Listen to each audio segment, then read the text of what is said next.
What are you? I mean, what do you do? Un ours et une souris, ça va pas, enfin c'est pas... C'est pas quoi? C'est pas convenable, ça se fait pas. Les ours en haut et les souris en bas, c'est ça? Eh ben oui, depuis toujours c'est comme ça, voilà. Mais comment tu fais pour être aussi con, bordel? Je me vois mal parler de mon âme avec vous. Et vous, qu'est-ce que vous faites dans la vie? Je suis critique à Objectif 32. Critique de quoi? Du cinéma. Ah bon? Et votre objectif, c'est d'avoir 32 lecteurs? Espèce de hippie de merde! À qui la faute, monsieur le commissaire? Hein? Moi, je roulais tranquillement, doucement, à ma droite. Et c'est monsieur qui brûle un stop et qui m'emplâtre. Écoutez tous, ou bien vous arrêtez vos micmacs, ou bien je sors les dossiers tout de suite. L'Infini Détail, le podcast, bienvenue dans ce nouvel épisode consacré à Mourir peut attendre, 5e et dernière apparition de Daniel Craig dans le rôle de James Bond. Au cours de ce très long métrage de 2h45, on retrouve Léa Seydoux aux côtés de l'espion de Sa Majesté, le temps d'une intrigue impliquant une vieille connaissance de la française, le mégalomane Blofeld et les manigances de l'organisation Spectre pour assassiner 007, lui qui coule des jours heureux avec lui de son cœur. Comment notre homme va-t-il survivre à cette intrigue tortueuse? Comment l'icône James Bond est-elle abordée par cet opus signé Cary Fukunaga, réalisateur de la première et brillante saison de True Detective? Réponse dans ce podcast. James, fate draws us back together. Now your enemy is my enemy. How did that happen? Well, you live long enough. Harder to tell the good from bad, villains from heroes these days. We used to be able to get into a room with the enemy.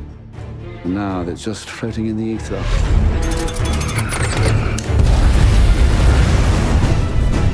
She still loves you. Did you know that? What is it? You don't know what this is. Is she one of them? I don't know her at all. When her secret finds its way out, it'll be the death of you. Et pour m'accompagner dans cette aventure, je suis avec ma fidèle complice Mathilde Lemaire. Bonjour Mathilde. Bonjour Guillaume. Comment ça va? Très bien, et toi? Ouais, plus en forme qu'après la séance, qui nous a un peu assommés. Gentiment, mais... je me suis pas ennuyée personnellement. T'as de la chance. J'ai trouvé ça mauvais, mais je me suis pas ennuyée. Bon, on va reparler en détail donc de ce mauvais film, comme moi j'ai trouvé complètement dépassionné, voire désincarné, mais qui nous a mis l'eau à la bouche le temps de sa longue double séquence pré-générique. Donc on va décrire un petit peu. Le film commence en Norvège, avec un mystérieux tueur qui débarque dans une maison enneigée au milieu de nulle part. Il assassine une mère et presque sa fille qui parvient à s'échapper, sort de la maison et une fois poursuivi, se retrouve dans un lac gelé. On pense qu'il va la laisser se noyer, or l'assassin mystérieux décide de la sauver. La gamine est encore dans l'eau, le montage fait un raccord sur Léa Seydoux, des années plus tard, dans un décor solaire, en Italie, en train de se baigner. Donc on comprend qu'on a vu un morceau de son passé. Et donc le film embraye sur sa romance avec James Bond, dont on comprend qu'il est à la retraite, en tout cas qu'il n'est plus actif. Et donc ils sont partis vivre leur idylle, loin de tout, dans ce petit village italien, où est justement la tombe de Vesper Lynd, l'un des anciens amours de James Bond, période Daniel Craig du moins, vu que c'était le personnage interprété par Eva Green dans Casino Royale. Donc, passer d'un personnage secondaire, plus on raccorde les wagons, et ça, ma foi, ça nous a plutôt séduit, en premier abord. Moi, j'ai été totalement emballée par ces deux premières scènes, surtout la deuxième, en fait, qui se déroule en Italie, parce qu'il y a des belles scènes d'action. J'ai trouvé ça assez ludique, en fait. Je me suis revue en train de jouer Uncharted, tu sais, le côté se balader dans des décors magnifiques, parce qu'il faut le dire, hein, les décors sont absolument magnifiques, et tout en flinguant des mecs, quoi. Ouais, c'est le combo exotisme-aventure. J'ai retrouvé un espèce de plaisir de joueur, en fait, en voyant cette scène. Ok. Parce qu'il y a une longue course-poursuite en voiture principalement en fait dans ce petit village italien, donc vous imaginez avec des ruelles étroites pavées, James Bond est dans sa Aston Martin, il est poursuivi par des kékés en mobilette, enfin c'était assez cool franchement. Très sympathique. Magnifique intro, ouais. et une petite montée d'adrénaline avant le générique qui nous a calmés. Au mauvais sens du terme, parce que celui du Skyfall nous avait calmés parce qu'on avait des étoiles dans les yeux par exemple. Et là, mais c'était... non seulement t'as trouvé le générique assez moche, mais en plus, la chanson titre de Billie Eilish nous a pas du tout marqué. Mais il n'y a pas de rythme, en fait. Enfin, c'est Billie Eilish, je veux dire, c'est ce qu'elle fait. C'est pas différent de ce qu'elle fait habituellement. Mais surtout, en fait, il n'y a pas de mélodie remarquable, moi, je trouve. Je m'en souviens même pas de la chanson, si tu veux. Moi, je m'en souviens très vaguement, en fait. Mais très, très vaguement. Alors que je me souvenais parfaitement de Skyfall. Je me souviens encore du titre qu'avait fait... le regretté Chris Cornell de Audioslave pour Casino Royale, par exemple. Je m'en souviens encore. Ouais, moi, le générique, j'ai un peu oublié, tu vois. Je me souviens encore du thème de l'opus suivant. C'était Jack White, des White Stripes, et Alicia Keys qui chantait... Oui, pour Quantum of Solace, bien sûr. Et là, mais c'est... alors, on s'est dit, mince, quoi. Pourquoi est-ce qu'il y a une telle douche froide au générique ? Comment ça se fait ? Pourquoi il y a un tel écart ? Et en fait, malheureusement, les 2h40 de films qui suivent s'alignent beaucoup plus sur le générique morne et dépressif du film que sur sa scène pré-générique. Ah, complètement. Ce qui nous a... Et on l'a compris, toi et moi, progressivement. On s'est dit, mais ça, en fait, toi, t'as atteint un point de non-retour, je crois. Tu t'es dit, ça redécollera pas, c'est trop tard. Moi, j'ai déchanté progressivement. Et ce qui est terrible, c'est que je me suis vue déchanter progressivement. Tu t'ennuyais, mais en temps réel, je t'ai dit, mais ça m'intéresse pas. Ouais, voilà, en temps réel, toutes les 5 minutes, je me disais, mais quand est-ce que ça commence ? Je sais pas si tu te souviens, en voyant Army of the Dead, le dernier film de Snyder sur Netflix, on s'est dit, ça met 1h15 à 1h10 à commencer, 1h10 à se terminer. Ouais. J'ai eu un peu la même impression devant James Bond. En fait, même si le film est construit de manière différente, c'est un film qui nous promet, dans sa première partie, une intrigue complexe, plein de rebondissements, et bien sûr une menace, un complot démentiel, bon ça c'est classique. Et au final, qu'est-ce qu'on nous sert ? On nous sert un peu l'opus le plus insipide, le plus creux, narrativement parlant, de cette dernière saga avec Daniel Craig. Ouais, mais ce qui est agaçant, je trouve, c'est qu'à la limite, que le scénario soit creux, c'est un James Bond qu'on vient plus pour des archétypes que pour de la narration, donc c'est pas grave. Sauf que c'est très dérangeant quand même. Ouais, mais sauf que quand même, quand ils racontent un truc bien, par exemple la fin de Skyfall qui part en Écosse, où on voit la maison de James Bond, ses origines, le décor où il a grandi, ça c'était bien. Le rapport Murphy qu'ils entretenaient avec Feu Judi Dench, enfin Feu dans le saga, hein, sinon je pense qu'elle va très bien. C'était pas mal, mais moi je trouve que tu viens pour le martini, le flingue, la montre, la bagnole, et de la manière où il joue avec les archétypes, en fait, si c'est bien fait, si c'est fun, ça peut passer qu'on ait un scénario avec un méchant un peu bateau, quoi. Mais là, c'est vrai qu'ils prétendent faire une vraie fresque intime, personnelle, psychanalytique, et c'est ça qui m'a gonflé, en fait, parce qu'ils racontent rien. Ouais, très clairement. En fait, pour moi, c'est un film dont le suspense repose entièrement sur l'idée qui est distillée, enfin qui est même martelée, je trouve, pendant 1h30, voire 2 heures de film, qui est l'idée selon laquelle Madeleine serait en fait un peu la clé du mystère. Elle aurait de très lourds secrets à révéler à un moment ou à un autre de l'intrigue. Elle serait impliquée dans le nouveau complot qui menace James Bond, enfin le monde entier en réalité.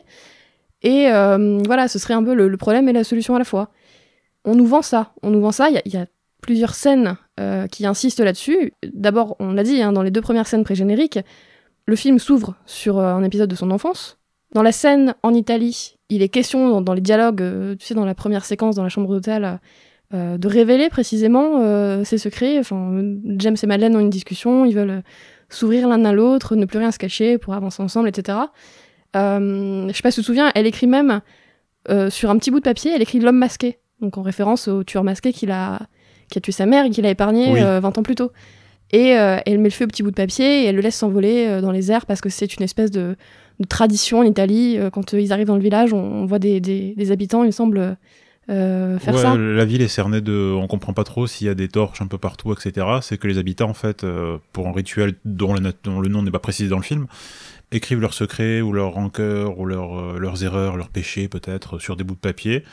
Et pour s'en absoudre, en fait, ils mettent le feu et les jettent au vent. Donc Madeleine fait ça de son côté la nuit avec cet homme masqué, ce qui est une belle idée aussi. Hein. Ouais. Et puis dans la deuxième partie de la scène en Italie, James Bond pense qu'elle l'a trahi. Donc voilà, il y a vraiment la thématique du secret et de la trahison. Et on retrouve ça encore un peu après, dans des scènes post-génériques.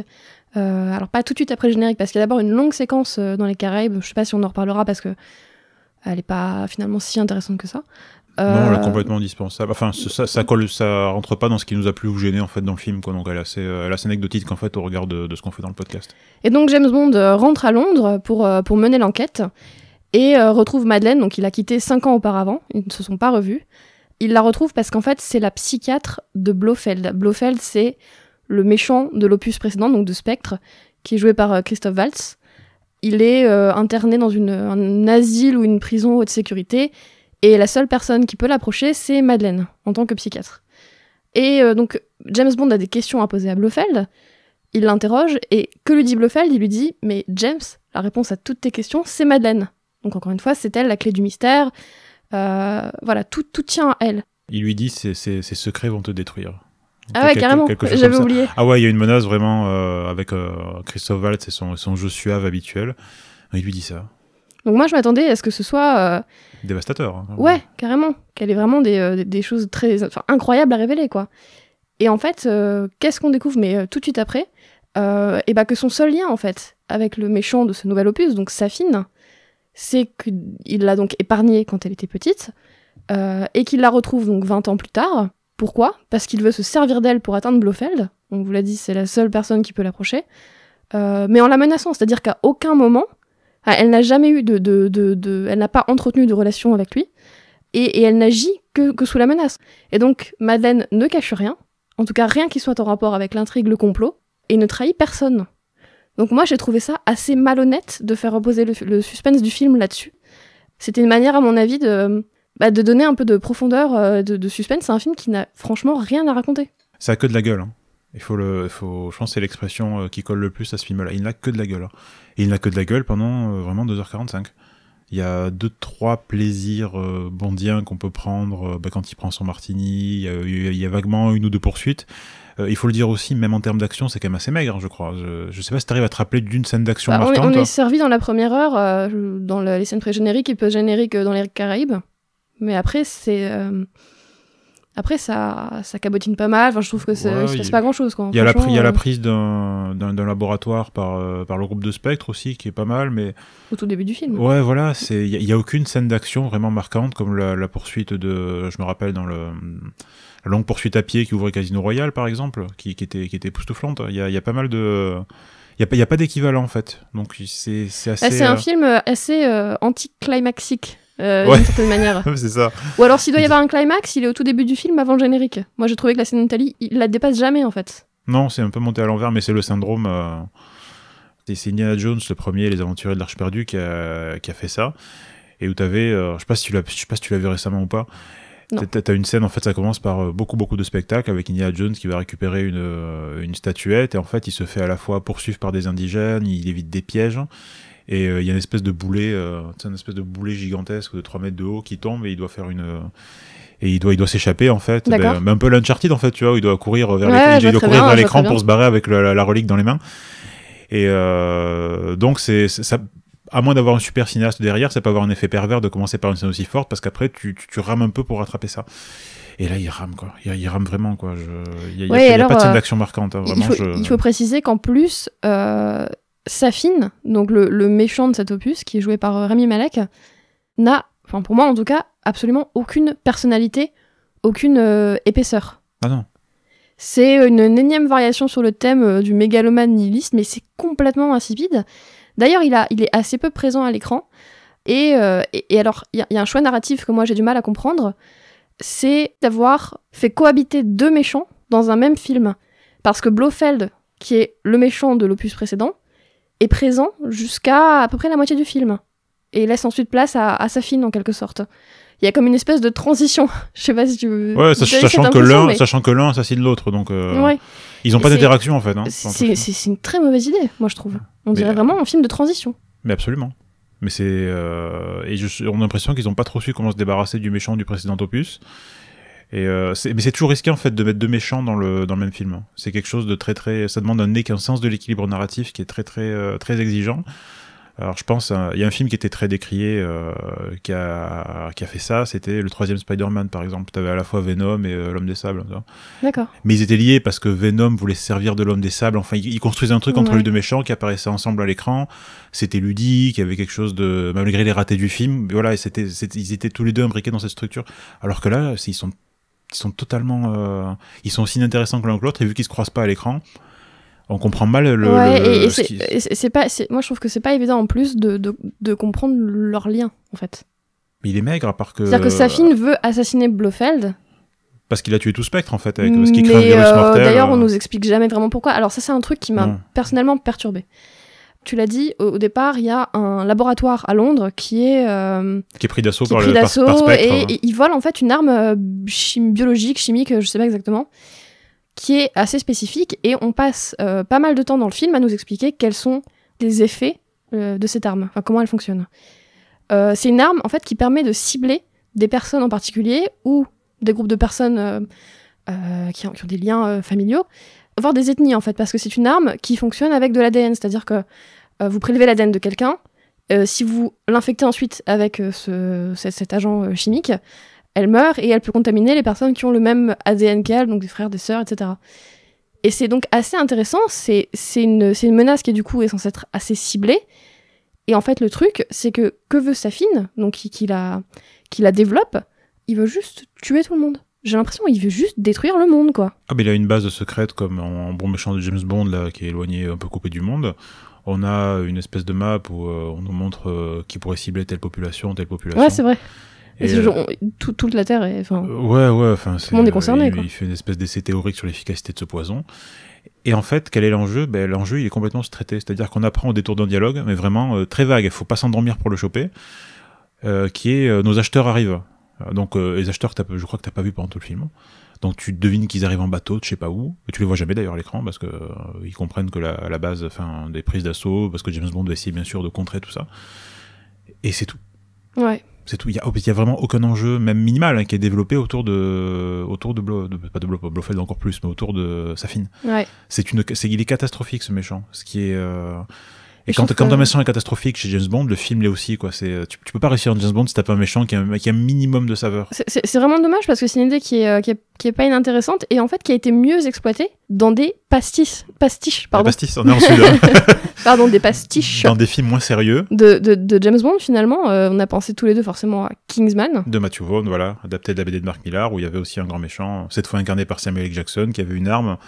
Il trafiquait les cartes SIM de téléphone pour rendre les gens complètement fous, ce qui a donné la fameuse scène de l'église à mi-métrage dans Kingsman où Colin Firth éclate la tête de je ne sais pas combien de cathoréaques évangélistes. Et là, l'idée, en fait, c'est de se débarrasser des classes populaires, quoi. Ouais, bien sûr, on va sacrifier les classes populaires. Et on a exactement la même idée qui est développée dans un film encore plus fou. Un autre chef-d'œuvre. C'est Grimsby, très spécial. de Louis Leterrier avec Sacha Baron Cohen, un film improbable. Qui est l'une de la meilleure comédie grasse de ces 15 dernières années, je crois. Voyez Grimsby, c'est merveilleux. Et donc pareil, donc il y a un méchant. C'était mieux développé finalement, l'idée était mieux développée dans ces films-là que dans ce James Bond, ce qui est un peu paradoxal quand même. Bah, c'est un grand paradoxe. Hein. Mais j'avais croisé, soit c'était un commentaire YouTube, soit c'est quelqu'un qui me l'a dit, je ne sais plus. Mais c'est au sujet de Kingsman, j'avais lu ou entendu, mais en fait c'est à ça que James Bond devrait ressembler, ça devrait pas être un pastiche. Clairement, quoi. C'était exceptionnel, Kingsman. Oh, c'était super, quoi. Alors la suite était un peu décevante, on va pas faire un podcast sur Kingsman, en tout cas pas aujourd'hui. Mais malgré tout, tu vois, je préfère largement la suite de Kingsman à Mourir peut attendre. Avec le recul, je me dis, c'était beaucoup plus fun. Ouais, donc au total, un film qui laisse pas mal de pistes inexplorées, mais surtout qui est assez malhonnête. Narrativement parlant, c'est assez malhonnête. Ouais, je trouve aussi, hein, mais c'est que de l'annonce. On nous vend beaucoup de choses pour nous offrir au final. Du vent. Ouais. Un gros vent. Et ça se ressent même malheureusement. Alors, c'est réalisé, on l'a dit, par Cary Fukunaga. Donc, quand même réalisateur de talent. J'avais vu son Beast of No Nation sur Netflix. Moi, j'ai découvert avec Jenner. Ouais, adaptation du roman de Charlotte Bontré, qui a été publié au 19e siècle. C'est une très belle réussite. C'est un film avec Michael Fassbender et Mia Wasikowska, il me semble. Tout à fait. Alors, on retrouve un petit peu trace du savoir-faire de Fukunaga, parce qu'il y a une scène de Mourir peut attendre qui se passe dans la brume. Donc là, je m'entendais un peu à voir Michael Fassbender débarquer à cheval, bon, c'est jamais arrivé. Mais il y a c'est un film très embrumé, Jennifer, forcément. Et malheureusement, en termes de mise en scène, même là, j'y ai pris très peu de plaisir, quoi, parce que l'exemple flagrant, c'est une scène qui arrive très très tard, hein, c'est dans le climax. Il y a un plan séquence, donc une scène d'action tournée en un seul plan, trafiqué ou pas. Hein. Je n'ai même pas fait attention, pour te dire. Je crois que je dormais presque à ce moment-là. Moi aussi, j'hallucine de l'avoir, je m'emmerdais tellement de l'avoir remarqué ça, quoi. Et donc, Cary Fukunaga sait très bien faire ça parce qu'il y avait un plan séquence, mais d'une tension incroyable dans le 4e épisode de True Detective. Ouais, je m'en souviens. Lorsque Woody Harrelson et Matthew McConaughey investissent une maison remplie de dealers, il me semble. Et la scène dure au moins 4 minutes et c'était d'une puissance incroyable. Et là, il nous refait un plan séquence où James Bond, en fait, doit grimper sur les hauteurs de l'île. Et il grimpe un escalier, donc en se fritant avec les gardes du corps encore restants. Mais non seulement la scène est molle, elle est pas intéressante parce qu'on s'est déjà tapé 2h30 de tunnel de dialogue assommant avant. Et surtout, je me dis, mais même un film un peu pété comme Atomic Blonde avec Charlize Theron, je sais pas si tu l'as vu. Non. C'était un thriller qui se passait en Allemagne, il me semble, dans les années 80, enfin bref. Donc pas très intéressant, mais il y avait une scène d'action phénoménale, et c'était un baston en plan séquence dans un escalier qui durait bien 10 minutes, avec un boulot de cascadeur énorme, impact des coups et tout ça. Et je me dis, même Atomic Blonde réussit mieux l'action que James Bond, réalisé par Cary Fukunaga, c'est quand même triste. Je l'ai senti totalement désinvesti de son film. Ouais, je suis parfaitement d'accord. Alors, pour peut-être terminer un peu sur la narration, tu parlais au départ tu disais que c'était un film des passionnés. Ouais. Je suis pas forcément complètement d'accord. Moi, il y a un truc qui a marché sur moi, c'est je suis désolée, mais voilà, la romance entre James Bond et Madeleine. J'y ai cru, mais vraiment, en fait, j'avais envie finalement presque de voir un film romantique. T'aurais préféré qu'ils en fassent carrément une comédie romantique, une comédie dramatique. Pas forcément une comédie, mais en tout cas... Une romance pure et dure. Ouais, ça a fait battre mon petit cœur, quoi. Vraiment, quand ils se quittent au début, j'étais un peu deg. Quand ils se retrouvent, j'étais contente. Même si je trouve que la scène, elle est très bizarre, cette scène. En fait, James Bond rejoint Madeleine en Norvège, après sa fameuse entrevue avec Blofeld. Ouais. Il la retrouve, et comme il se déteste en quelque sorte à ce moment-là, enfin, il pense toujours qu'elle l'a un peu trahi. Je m'attendais à ce que ce soit un peu compliqué. En fait, il débarque dans la maison. Il y a 2-3 échanges, et là, il se lance dans une espèce de déclaration d'amour. C'était inattendu. C'était super mal écrit, quoi. Super mal amené, en tout cas. Je m'attendais pas du tout à ça. Bah, sa carapace s'est fendillée d'un coup, et moi c'est à cause de ça que j'ai pas cru. Alors, en plus, ça t'a ému, ça t'a un petit peu intéressé. Mais moi, quand j'ai découvert que le secret de Madeleine, c'est quoi ? C'est qu'elle a une fille. Ouais. Parce que c'est quand même ça. Elle lui a fait un enfant dans le dos. Littéralement, elle a fait un enfant dans le dos. C'est le gros plot twist de ce film-là. Il dure 2h45 pour moi, je trouve ça cool, après. Hein. Ouais, mais ça sert à quoi ? Enfin, je veux dire, la petite fille, moi, je l'ai pas trouvée attachante pour dessous, quoi. Ah bon ? Ah ouais, non, rien à foutre.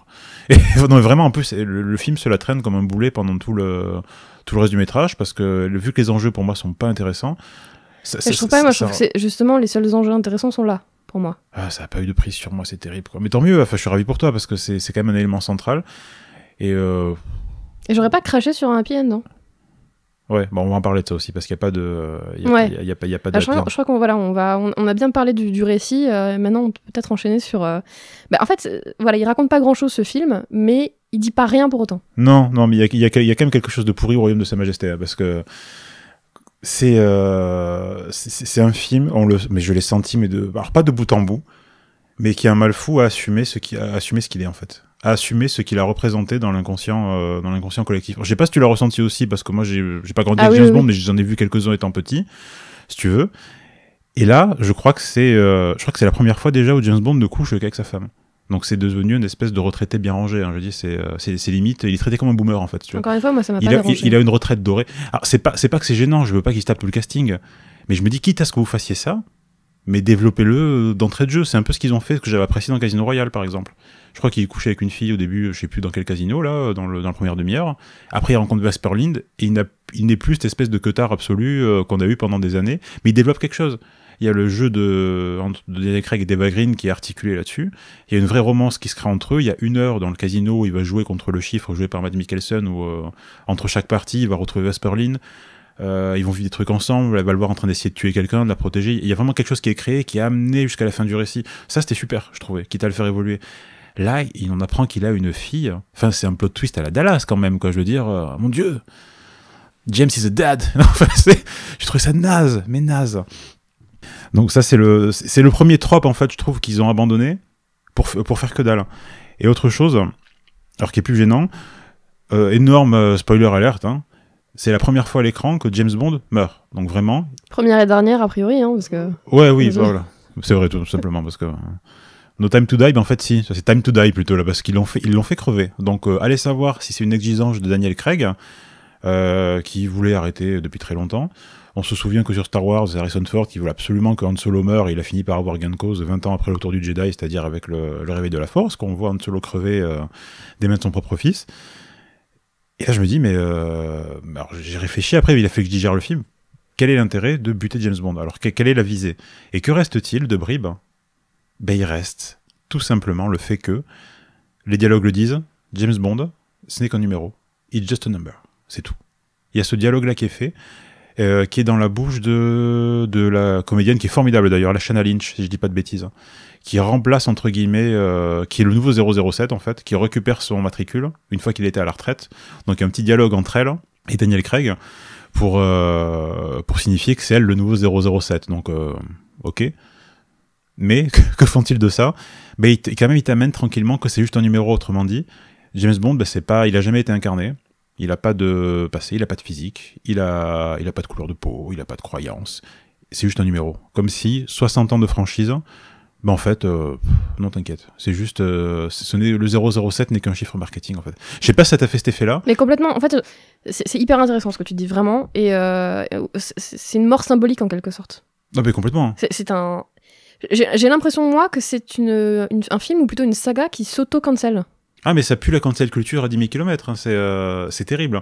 Et de manière en plus extrêmement détournée, c'est-à-dire que par exemple, quand tu vas littéralement changer un personnage, hein, enfin ça peut être ses origines, ça peut être sa philosophie, ce que tu veux, mais faites-le à fond les ballons. Là ils assument pas.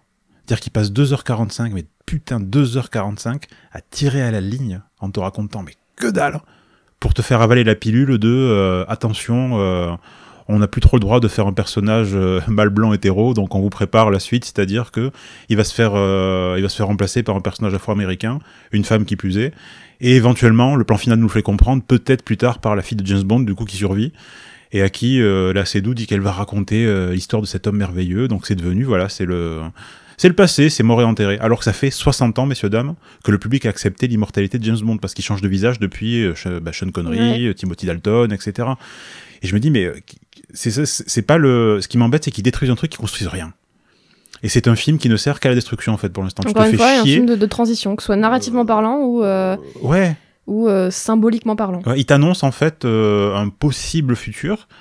Et je me dis, mais si vous vouliez faire ça, vous avez une comédienne aussi formidable que Lashana Lynch, que j'ai beaucoup aimé, vraiment, je le dis dans le film, elle est super. C'est la seule qui a, je trouve, un peu de charme, un peu de présence. Craig est bien, mais il sort pas le grand jeu non plus. Elle a un rôle un peu ingrat, parce que moi, je trouvais son personnage assez insupportable, pour être honnête. Il est à peine développé. Le côté sassy, quoi. Enfin, tu sais, je sais plus comment on dit en français, un peu hautaine. Ouais. Pédante. C'était pas, justement, c'est pas facile de composer avec ça. Je trouve qu'elle le fait, mais elle fait vraiment, c'est un des grands atouts du film. Quoi. Dès qu'elle était à l'écran, j'étais plutôt content. Et je me dis, ok, donc vous voulez remplacer James Bond, vous voulez changer son sexe, sa couleur de peau, ce que vous voulez, mais assumez-le et faites-le. À la rigueur, dégagez-nous James d'entrée de jeu.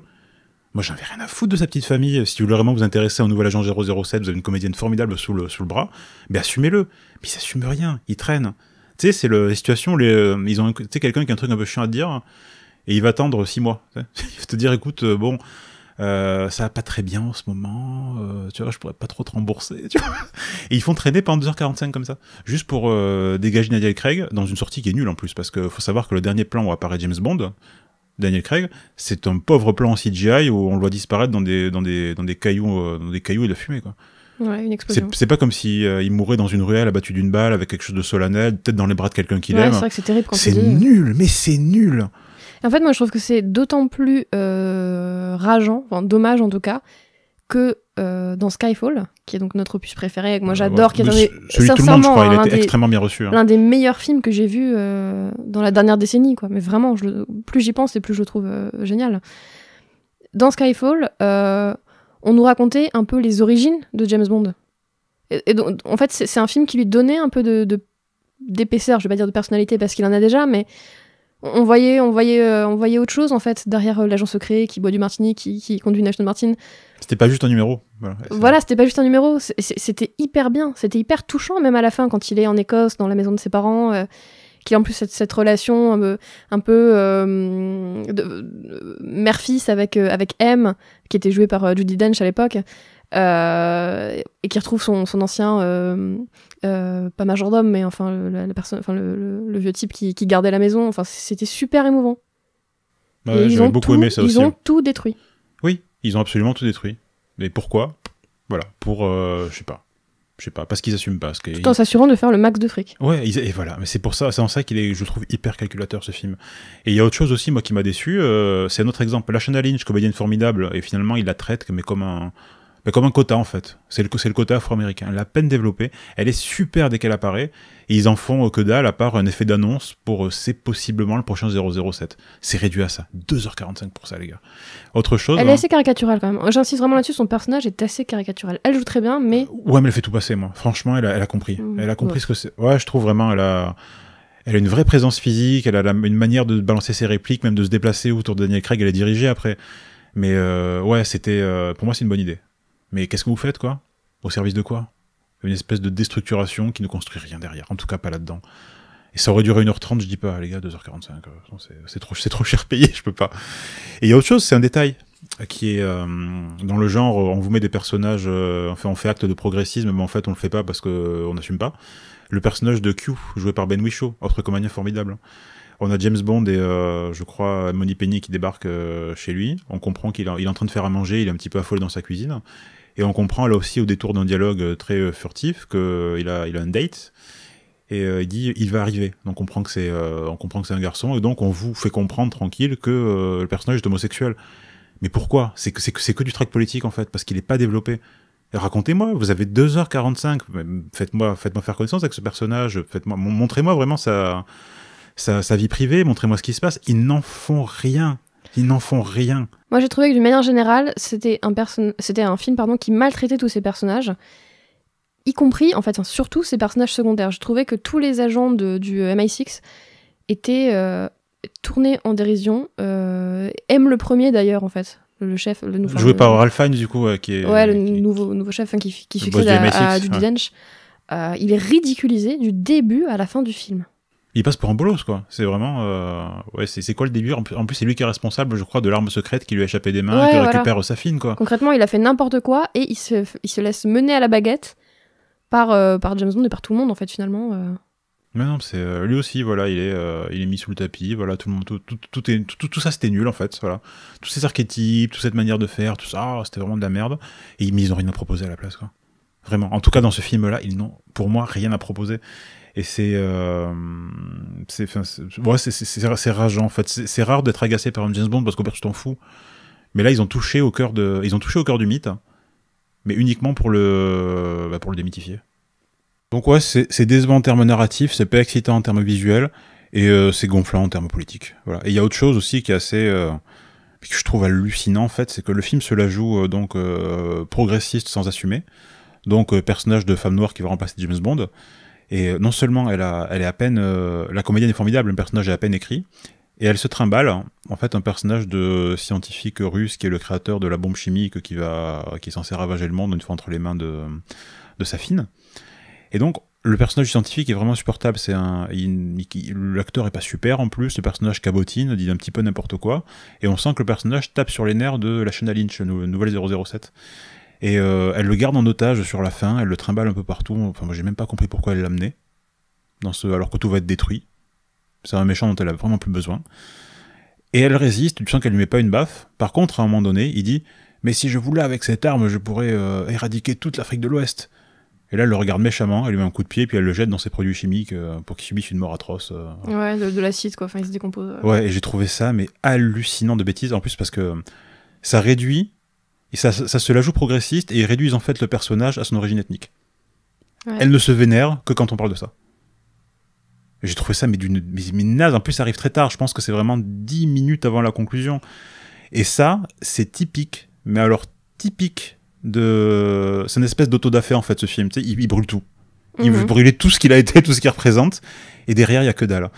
Qu'est-ce que j'aurais aimé, qu'est-ce que j'aimerais voir un personnage digne de Foxy Brown, qui était joué par Pam Grier dans les 70, ou de Kofi qu'elle a joué. Pourquoi est-ce qu'on n'a pas ça? Pourquoi est-ce qu'on n'a pas un nouveau Shaft, par exemple? Bon, ça a été fait récemment, mais c'est un peu passé sous le tapis. Vraiment un nouveau personnage, avec origine afro-américaine et quelque chose de développé. Non, ils prennent une formule McDo, qui est James Bond, et ils changent la sauce. Non, c'est vraiment... Ils mélangent tout n'importe comment. C'est tout à fait politiquement correct. Enfin, c'est l'idée qu'ils se font de ce qui est politiquement correct. Et c'est hyper intéressant ce que tu dis, parce qu'effectivement, on nous fait bien comprendre qu'avec cette arme, on va détruire le monde. Et bon, c'est pas grave. A priori, à ce stade, le scientifique ne mérite pas de mourir. Par contre, attention, il dit un truc raciste, allez dans le bain d'acide. Ouais, c'est direct, ça. Non, mais en plus, qui ne concerne que la Lashana Lynch, quoi.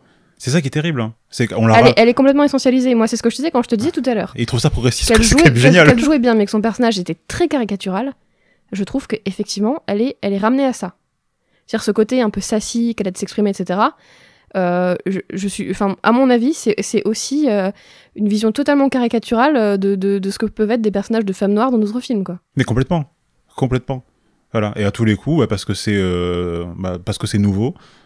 Je sais pas comment le film va être reçu, là, je suis pas encore allé voir les critiques, etc. On va voir comment ça décante.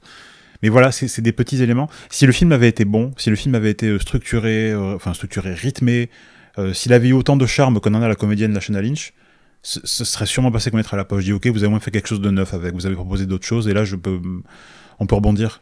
C'est une pure destruction du mythe qui s'assume pas, quoi. Il y a une autre actrice dont on n'a pas parlé, c'est Anna de Armas. Oui, qu'on avait vu chez Denis Villeneuve, il me semble, dans Blade Runner, son Blade Runner, ouais. Qui joue un petit rôle, en fait, finalement, alors qu'elle est partout, enfin, qu'elle est sur les affiches, il me semble. Hein. Elle joue un petit rôle dans une scène post-générique, les scènes qui se déroulent dans les Caraïbes, dont on a très peu parlé. Alors quand on dit post-générique, c'est avant le générique de début. C'est James Bond, du coup, c'est pas en fin de métrage, voilà, oui, c'est en plein milieu de... Et donc, qui va assister James Bond dans une petite mission assez courte. Moi, je l'ai trouvée excellente. Ouais. Elle est hyper rafraîchissante.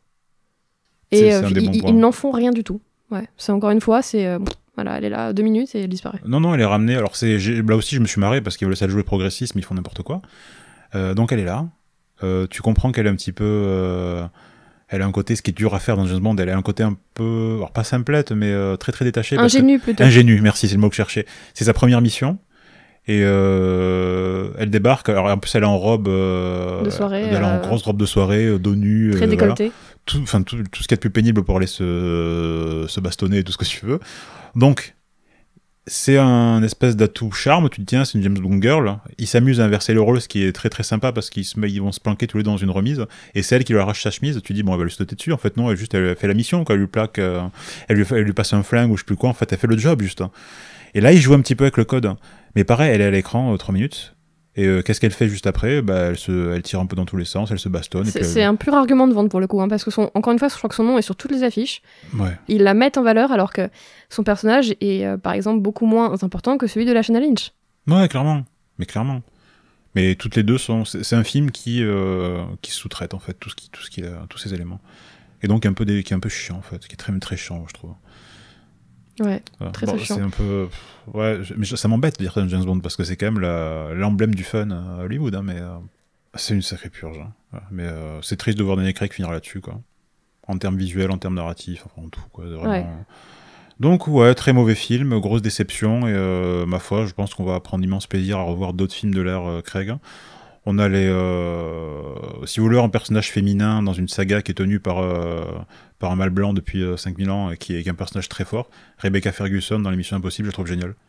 Personnage écrit, son arc avec Tom Cruise est extrêmement bien. Enfin, il y a de très beaux dialogues entre deux. Et le personnage arrive à exister en dehors de la petite équipe qui a été composée depuis 60 ans en fait. Donc quel dommage qu'ils aient pas fait un tel travail autour de Lashana Lynch, ça aurait été super. Mais non, voilà, on se la raconte en montrant qu'on est un peu rebelle, mais en fait, grosse paresse, derrière, ils foutent rien. C'est nous qui trinquons en fin de chaîne alimentaire dans notre siège, de la VGT pendant presque 3 heures. Donc ouais, time to die. Vraiment, on verra ce qui va se passer après, mais j'espère que la franchise sera confiée à des gens plus consciencieux de ce que représente 007 dans l'inconscient collectif, quoi. C'est pas juste un numéro, c'est aussi des personnages. Donc avant de démonter ceux qui existent, il faudrait peut-être en construire d'autres. Ouais, ça me paraît bien pour conclure. Alors justement, avant de conclure, je voulais préciser une chose, ça me paraît peut-être pas important de le souligner, mais intéressant en tout cas. Il y a pas mal de dialogues en français dans cet opus, parce que forcément Madeleine est française, elle est jouée par Léa Seydoux, et donc on la voit dans la scène d'introduction, enfin c'est pas elle qui joue, c'est une petite fille, c'est elle petite, donc qui discute avec sa mère, donc elle parle en français, et Léa Seydoux, Madeleine, parle aussi avec sa fille Mathilde, la fille de James Bond, en français. Et je sais pas si t'as déjà remarqué, mais même dans les plus grands films hollywoodiens, même dans les plus grosses productions, quand il y a des dialogues en français, ça sonne souvent un peu faux. Ouais. C'est-à-dire que je sais pas si c'est une question de rythme ou d'expression idiomatique, enfin pas assez idiomatique, mais là, je crois que pour une fois, je me suis sentie à l'aise en entendant parler des personnages en français dans un film américain. Ouais, c'est vrai que c'était réussi ça. C'était très réussi. Je tenais à le dire, parce que c'est vraiment rare. Non, mais on aime bien quand même dans ce podcast souligner les bons points, même quand c'est des films qu'on n'aime pas, comme Army of the Dead, etc. Il y a des choses qui sont, là, c'est la scène pré-générique. En fait, ça paraît si naturel, quoi. Généralement, ça paraît pas naturel. Ouais. Bah, je sais pas si t'avais pas vu The Walk de Robert Zemeckis. Non. C'est un très courte parenthèse, c'est sur le funambule français Philippe Petit qui avait tendu son fil entre les deux tours du World Trade Center. Et donc, personnage français joué par Joseph Gordon-Levitt. Et on le voit en fait au début du film quitter la maison familiale et envoyer un peu bouler ses parents pour aller faire vraiment tracer sa route en tant que funambule. Et là, il se retourne et il leur dit « Cette fois, les carottes sont cuites !» Mais ce qui a pissé de rire, en fait, parce que c'est pas naturel du tout. Nous, ça nous fait rire parce qu'on est français, qu'on sait exactement comment ça doit sonner, on connaît l'expression en plus. Donc, ouais, alors que là, dans James Bond, tu te poses pas la question. Donc cette partie-là est très réussie, ma foi, c'est bien de le signaler. Il y a quand même quelques personnes qui ont bien fait leur boulot sur ce film. Ouais. Ben, je crois qu'on a fait le tour de la question, ma foi. Je crois aussi. Merci beaucoup, Mathilde. De rien, Guillaume. L'Infini Détail, c'est aussi un site web, infinidetail.com, pour retrouver tous nos articles, entretiens, etc. On a ouvert un compte Tipeee, tip3e.com/infinidetail, très facile à trouver, pour nous soutenir à partir de 1€ symbolique, pour débloquer nos podcasts en avant-première, et pour qu'on continue de manière indépendante cette chouette aventure. On a aussi un magazine papier qu'on a sorti il y a maintenant 2 ans, et ça fait donc 2 ans qu'on travaille sur le second magazine papier qu'on va consacrer majoritairement à une cinéaste qui a été complètement oubliée par l'histoire du cinéma. Donc ça nous a demandé beaucoup de recherche, de prise de contact, et donc on va sortir ce très beau numéro, on va lancer la campagne de crowdfunding sur Ulule dans les mois qui viennent. Donc c'est la très très bonne nouvelle de la fin de l'année. Merci à tous, à bientôt.